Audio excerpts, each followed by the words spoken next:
For me, it is an honor and a privilege to speak about what Probal Dasgupta meant to me.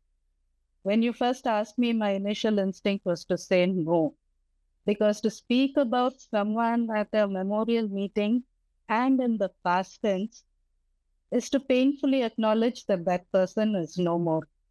And I think if there's one person who was desperately needed for this world, it was PD. I remember the first time I saw him in 1985. He was a thin man with a French beard and a bag on each shoulder. I'm sure most of us from the university will remember that. He walked into the MA linguistics classroom in Deccan College with an apple in one hand. His first lecture was a blur. His ideas, his words, his language. For me, it was as if someone was speaking a completely foreign tongue. I was actually ready to give up and leave the course because I thought I just wouldn't be able to manage. But he persisted with me until I understood his language. And this persistence actually opened up an entire new world and ways of thinking about the world for me.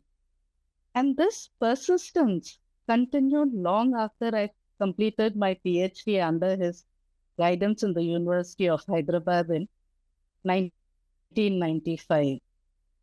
Probal Anna, I started calling him that once my daughter, Rahel, who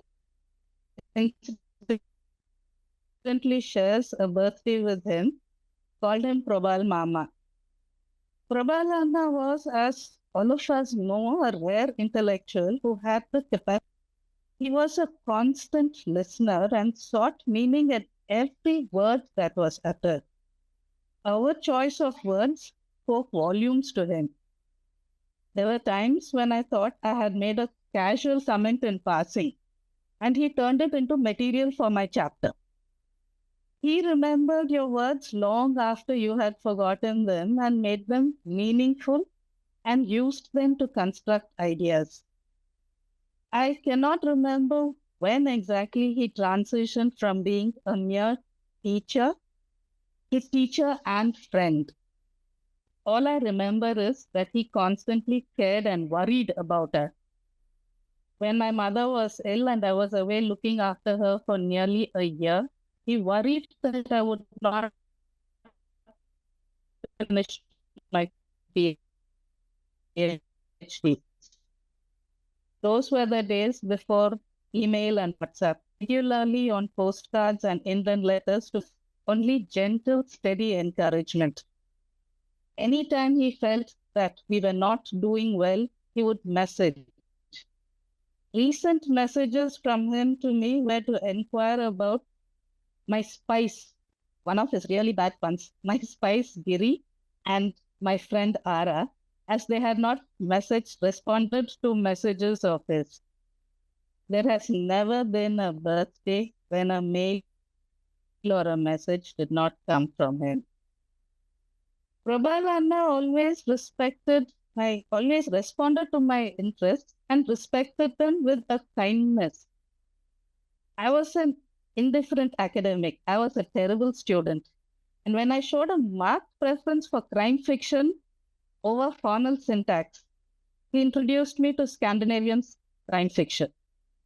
When I told him midway through my PhD that I would not be continuing in academics and linguistics and was interested in moving into the development sector, he understood and supported my decision and helped me to reframe my social linguistics chapter into an analysis of power relations in the classroom.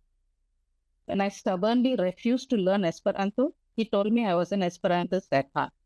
So he never gave up on me. Probal Anna introduced me to and shared my love for Leonard Cohen, the Canadian poet. So I borrow Cohen's voice to thank him for showing me where to look among the garbage and the flowers, and bid farewell to a dear teacher and friend. I'll just read out the message from Ara. It's just a short message from Probalda's student and friend. For Probalda, it has been a privilege to have known you, although as a practicing egalitarian, you never let it seem to be so.